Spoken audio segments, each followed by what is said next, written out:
Good morning, 6th class students. Today we will see the explanation of chapter 4 Stand Up and Be Counted and the Sense of Responsibility.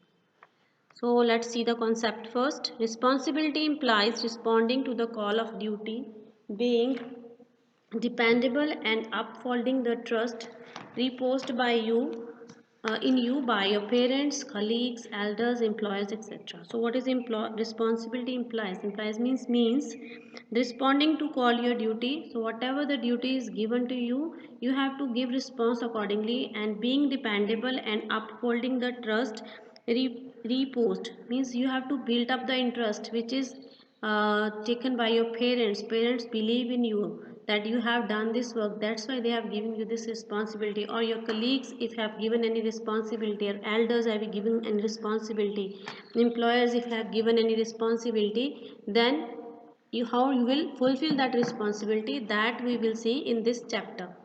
It means fulfilling your obligations means duties, so you have to fulfill your duties. It also means accepting the blame when things go wrong as a result of your action or your decision. It also means that you have to accept blame also, so whatever the duty is assigned to you, if you are not doing it as good, so it means that things are going wrong with that duty, it means you have to accept that blame also, that you have not fulfilled your duty in a proper way. It's easy to dodge our responsibility. Dodge means it is easy to ignore our responsibility. Dodge means ignores, but we cannot ignore the consequences. Dodge the consequences of dodging our responsibility, but we cannot ignore the results which we have to face while doing our responsibility. If we are not doing our responsibility in a proper way, then the results will be also not good, so we have to face the results.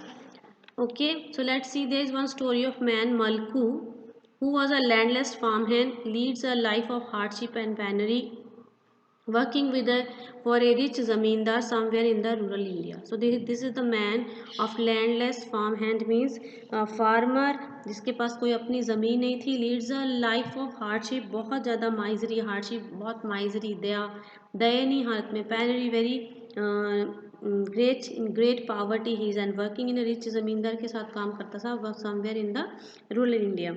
What he receives in return for a day hard toil of in his fields is one meal that barely keeps him alive. So when whatever the work he is doing in the zamindar fields, he get only one time meal, only one time meal, एक तरफ एक time का उसको खाना ही मिलता था खाने के लिए, जो कि उसको barely means very hardly he is keeping him alive, जिससे वो जिंदा रहता था. This deprived man this deprived man one day performs a heroic deed that becomes a legend, all in the routine call of duty. Here's now. So this deprived means a man who is not having the necessary things which makes him happy, who is not a happy man. एक दिन उसने ऐसा काम कर दिया जिससे कि उसका नाम मेमोरेबल, लेजेंड मीन्स मेमोरेबल हो गया, यादगार रह गया उसका नाम. उसने अपनी ड्यूटी करते हुए क्या काम किया, let's see in this story. It was a starry night. Starry means starry होते जो स्टार्स होते हैं, फुल ऑफ स्टार्स नाइट थी. And a light breeze ruffled means blew in the wheat stalk playfully. Malku sat on the haunches में जैसे चौंकड़ी मार के बैठ जाते हैं हम अपने थाई से बटक के ऊपर, in the same way he was sitting and Kindling a small fire, और छोटी सी उसने आग जला के बैठा हुआ था, that he had built with dry twigs and leaves. So that fire he made with the help of dried twigs and छोटे छोटे पत्तों, घास फूस के पत्तों और लकड़ियों से उसने वो आग जलाई हुई थी. It was a chilly night and he had been feeling feverish all day. ये यहाँ पे अभी बहुत ज़्यादा ठंड थी, चिल्ली नाइट थी, ठंड वाली रात थी, और उसको सारा दिन बुखार भी फील हो रहा था. Feverish means he was feeling sick the whole day. Okay, then it was his job tonight to ward off the vermin that damaged the crop. आज उसकी टर्न थी, इसलिए वर्मिन जो होते हैं ऐसे एनिमल्स जो फसलों को नुकसान पहुंचाते हैं. Okay, so it was his duty today to look after the crops that the vermins mean the wild animals or the harmful which are the harmful for the crops, he is looking after them and as it is ripening, क्योंकि फसल अब पकने वाली थी तो फसलों को वो ख़राब ना कर दे।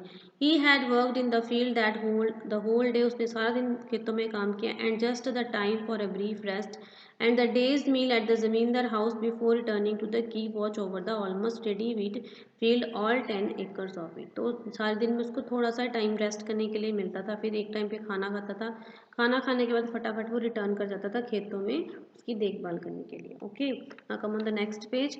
He had been working for the zamindar as long as he could remember, had no family, had no complaints against his miserable existence and quietly went about his work। और वो सारा दिन ज़मींदार के खेतों में काम कर रहा था, ना ही उसको उसकी कोई फैमिली थी, and had no complaints of his miserable existence, ना ही उसको अपनी कोई दुखी हालत से कोई कंप्लेंट थी, और quietly he is doing all his work। The ज़मींदार ट्रस्टेड हिम, ज़मींदार को भी उस पर विश्वास था, with his home health and feels for a simple reason, क्यों उसको वो उसके घर पे में रहता था, उसको विश्वास था उसके ऊपर। Why, because he knew that Malku to be ambitionless, Malku की कोई एम्बिशन नहीं थी, he is without aim man. That night there was a wedding in the adjoining village and the most of the man had gone to attend the festivities. तो उस रात, एक दिन रात को क्या हुआ, उस रात को साथ वाले एडजॉइनिंग मीन्स पास वाले गांव में, नेक्स्ट विलेज में, देयर वाज वन फेस्टिवल और one marriage function is there, so all the man who are living there village man they are went for the to attend the festivals. Watch over the wheat crop, और फिर खेतों को देखने के लिए कौन बचा वहाँ पे, only the मलकू was it's almost ready for reaping, क्योंकि फसलें पकने वाली थी। जमींदार ने कहा, द जमींदार said the it is almost ready for reaping, the harvesting season is there, so the zamindar had cautioned him। caution में उसने उसको warning the, before leaving for the town, वो उसने टाउन में जाने से पहले उसको बोला। errand means उसने एक मैसेज दिया, errand mean होता है message. and मलकू gazed at the fire and crackled gently, तो मलकू ने फिर आग जलाई और देखा आग से जल रही थी। ही रैप्ड हिज ओल्ड शॉल मोर टाइटली अराउंड हिम, उसने अपना शॉल को अच्छी तरह लपेट लिया क्योंकि उसको ठंड बहुत लग रही थी। It was getting colder by the moment, और फिर धीरे धीरे ठंड बढ़ती गई। Suddenly a herd of gargling sound, gargling mean जैसे कुछ पानी की बबलिंग सी साउंड होती है, एक तरफ से बबलिंग सी साउंड आई। The kind that water makes, ऐसे लग रहा था जैसे कि पानी when flowing turbulently turbulently turbulently means very fastly, जब पानी बहुत ज़्यादा तेज़ आता है। Okay, and through a restricted aperture, aperture means एक ओपनिंग होल होता है, होल में से पानी, एक छोटे से होल में से जैसे पानी एकदम से फट के जल्दी से बहुत ज़्यादा फास्ट आ रहा है। Confuse he got up to investigate, उसने एकदम से कन्फ्यूज होकर देखने को गया, वो ये कहाँ से पानी की गड़गड़ की आवाज़ आ रही है। The field abutted, abutted means touch a wide irrigation canal, तो उसके जो फसलें थी उसमें से इरीगेशन कैनाल के, तो जहाँ से पानी की सप्लाई गवर्नमेंट सप्लाई देती है खेतों के लिए, पानी के लिए, so that land, that irrigation canal के साथ उसके जो खेतों का पानी था वो टच हो रहा था। That the government had built up few years back, कुछ सालों पहले ही गवर्नमेंट ने ये कैनाल बनाई थी।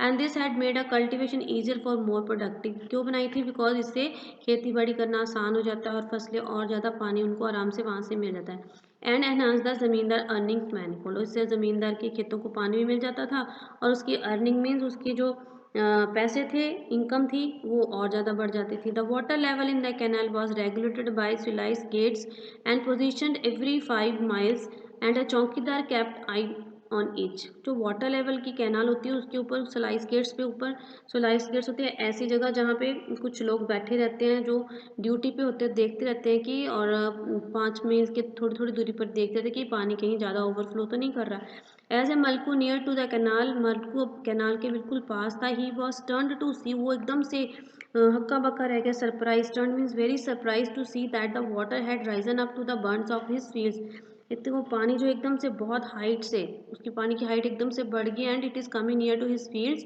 ही ran swiftly along the bounds towards the gurgling sound which was now louder, तो उसने फास्टली, वही बस swiftly means he ran fastly along with the birds, खेतों की तरफ फटाफट भागा, टूवर्ड्स द गर्गलिंग साउंड, जहाँ से आवाज़ आ रही थी, विच वॉज नाउ लाउडर, और ज़्यादा तेज़ होगी पानी की आवाज़। And then to his horror he saw the gaping hole in the barn where the water was gushing in the form of swollen canal. तो उसने देखा पानी का के बीच में जहाँ से पानी आ रहा वहाँ से एक बहुत बड़ा होल हो गया है और वो बहुत ज़्यादा पानी खेतों के अंदर आने की कोशिश कर रहा है। And it was swollen canal, means expand हो गया, कैनाल का पानी बहुत ज़्यादा एक्सपैंड हो गया। He stood there numbed with stock, वो एकदम से शॉक